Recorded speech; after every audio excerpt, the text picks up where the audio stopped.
Dans cette vidéo, on regarde la fonction qui prend un entier relatif et le met au carré. On va étudier, comme dans l'exercice précédent, son injectivité, surjectivité, bijectivité, mais avant ça, il faut qu'on détermine ces trois ensembles. Alors, qu'est-ce que ça veut dire ça? Donc attention, f-1 ici ne désigne pas l'application réciproque de f. Donc attention, ici, f-1 ne désigne pas, enfin f-1 d'un ensemble B, pardon, je vais plutôt l'écrire comme ça, n'a rien à voir avec l'image réciproque, avec l'application réciproque de f. F, c'est pas une bijection, il n'y a pas de fonction réciproque. Donc attention, c'est juste un problème de notation. C'est deux notations différentes, c'est deux choses différentes qui ont la même notation.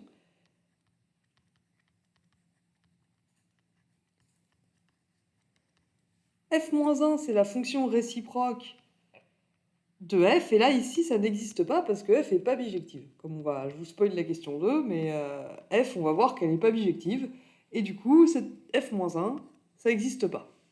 Alors, c'est quoi, du coup, ce truc-là, f-1 de b?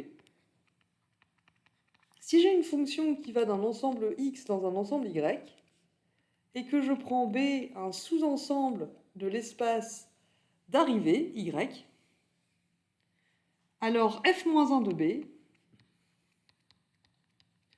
c'est l'ensemble des éléments de l'espace de départ, tel que f de x appartient à b. Donc c'est ça f-1 de b. Et si vous regardez, f-1 de b, c'est une notation. C'est juste ça, c'est juste une notation.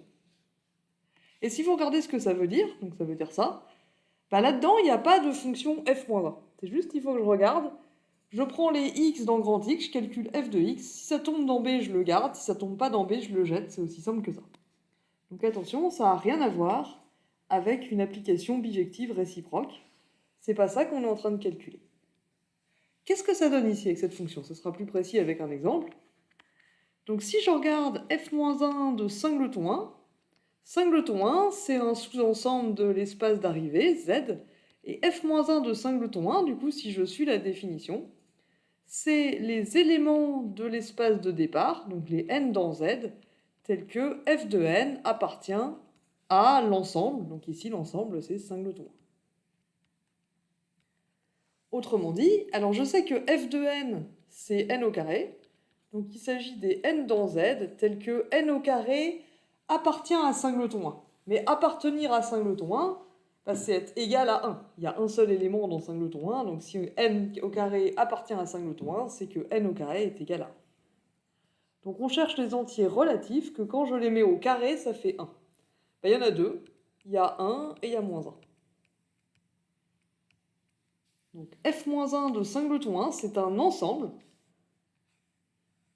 Voilà, ça c'est quelque chose que j'aurais dû dire dans la définition. f-1 d'un sous-ensemble de y, ça donne un sous-ensemble de x.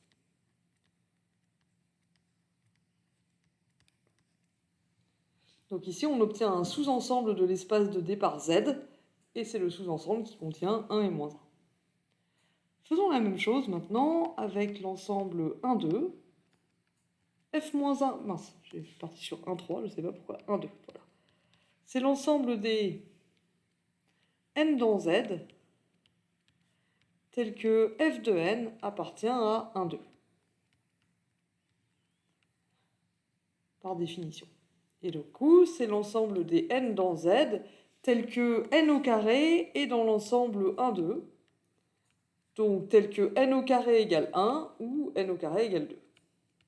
N au carré appartient à 1, 2, c'est pareil que de dire soit n au carré vaut 1, soit n au carré vaut 2. Alors, il y a qui là-dedans? Bah déjà, il y a les gens tels que n au carré, ça fait 1. On les a déjà étudiés à la question d'avant. Il y en a 2, il y a moins 1 et 1. Et ensuite, il y a les entiers tels que n au carré, ça fait 2. Mais ça, il n'y en a pas. Il n'y a pas d'entier tel que n au carré, ça fait 2. N au carré qui fait 2, il faudrait que n ce soit racine de 2 ou moins racine de 2. Mais dans ce cas-là, n n'est pas dans z. Donc en fait, 1 et moins 1, c'est les seuls qui vérifient. Il n'y a pas d'entier qui vérifie n au carré égale 2, donc cet ensemble, c'est seulement les n tels que n au carré égale 1. Et maintenant, si on fait ça avec l'ensemble 1, 2, 3, 4, f-1 de 1, 2, 3, 4, c'est l'ensemble des n dans z, toujours pareil, hein, tel que f de n. Quand je calcule f de n, il faut que ça appartienne à l'ensemble 1, 2, 3, 4.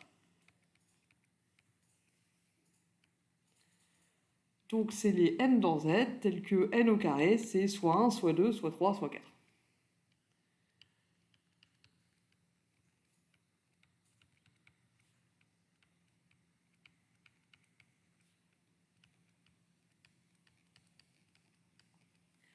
Alors allons-y, les entiers tels que n au carré égale 1, c'est moins 1 et 1.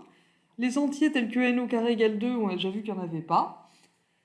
Est-ce qu'il y a des entiers tels que n au carré égale 3? Bah non, même problème, si je mets un entier au carré, ça ne me fera jamais 3. Pour que n au carré fasse 3, il faudrait que n ce soit racine de 3 ou moins racine de 3, mais dans ce cas-là, ce ne serait pas un entier relatif. Donc il n'y a pas non plus de n tel que n au carré égale 3. Et enfin, il y a l'autre possibilité, c'est que la dernière possibilité, c'est que n au carré soit égal à 4. Et là, il y a du monde. Pour que n au carré soit égal à 4, n peut être égal à moins 2 ou à 2. Donc f-1 de 1, 2, 3, 4, c'est le sous-ensemble moins 1, 1, moins 2, 2 dans z.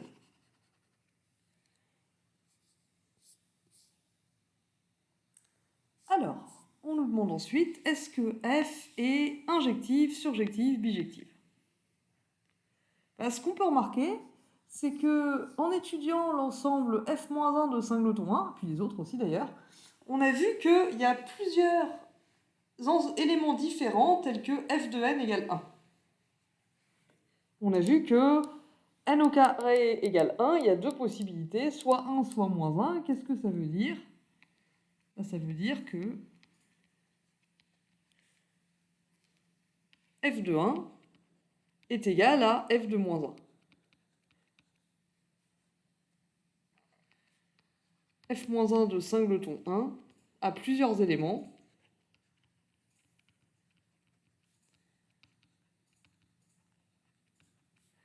Donc 1 a plusieurs antécédents par f, donc f n'est pas injective.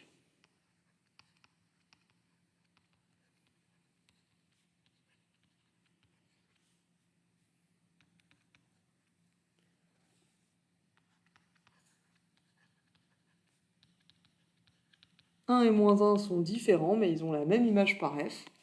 Ce qu'on a observé quand on a vu que f-1 de singleton 1 contenait plusieurs éléments, plusieurs antécédents. f-1 de singleton y, quel que soit y, en fait, c'est l'ensemble des antécédents de y. Et une fonction, elle est injective si chaque élément a soit 1, soit 0 antécédent. Si on trouve un y qui a 2 antécédents, ou 3, ou 4, ou plus, alors la fonction n'est pas injective. Ici, on a vu que 1 avait 2 antécédents, donc c'est trop, f n'est pas injective. Alors, est-ce qu'elle est surjective? F, elle est surjective, donc je vais l'écrire quelque part. F est injective si et seulement si tout élément de grand Y de l'espace d'arrivée, là je parle à nouveau d'une fonction générale entre deux ensembles X et Y, elle est injective si et seulement si tout élément de l'espace d'arrivée a au plus, donc au maximum, c'est ça que ça veut dire au plus, un antécédent.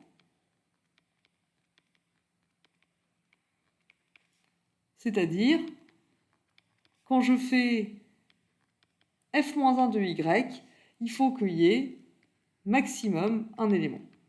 Donc f-1 de y a 0 ou un élément.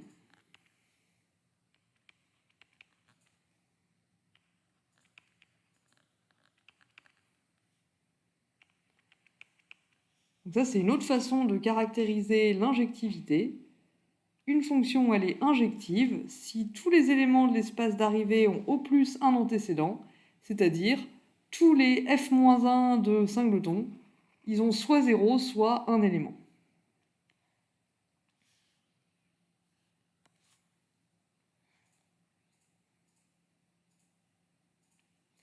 Et ici, on a vu que ce n'était pas le cas, qu'il existait des éléments, par exemple 1, tels que f-1 de singleton 1, ça a au moins 2 éléments, et donc f n'est pas injective. Surjectif, c'est pareil, on peut le caractériser en termes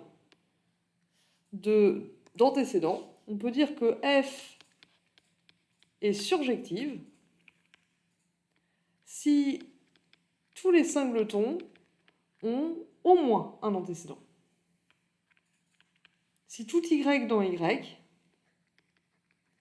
tout petit y dans grand y, l'espace d'arrivée, a au moins un antécédent. Donc 1 ou 2 ou plus, mais au moins. C'est-à-dire, pour tout y dans grand y, il faut que f-1 de y ait au moins un antécédent. Au moins un élément, pardon. Alors peut-être vous avez vu ça, le nombre d'éléments d'un ensemble, on appelle ça le cardinal. Donc il faut que le cardinal de f-1 de singleton y, ce soit toujours supérieur ou égal à. Et l'injectivité d'ailleurs, on peut le reformuler en disant cardinal de f-1 de singleton y est inférieur ou égal à.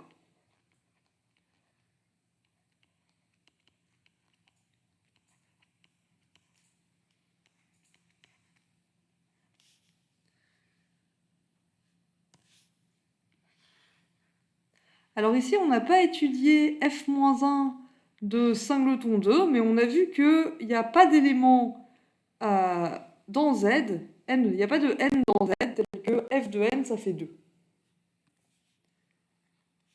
On a vu que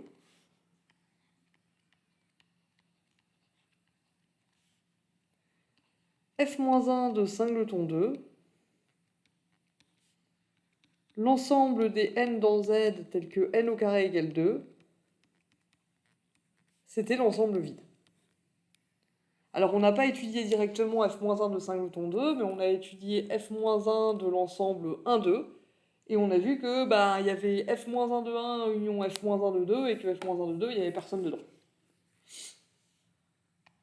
Donc 2 n'a pas d'antécédent par f.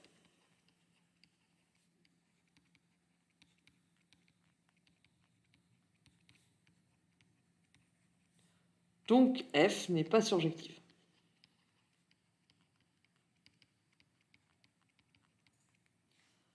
Et du coup, est-ce qu'elle est bijective? Vraiment pas, non.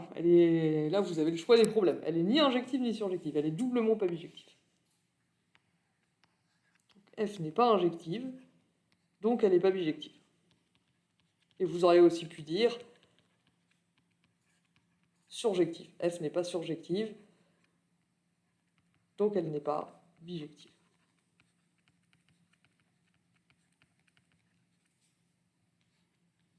Donc là, vous avez le choix. Soit vous dites qu'elle n'est pas bijective parce qu'elle n'est pas injective, soit vous dites qu'elle n'est pas bijective parce qu'elle n'est pas surjective. Et c'est tout ce qu'on nous demandait pour la fonction f. Je vous remercie de votre attention.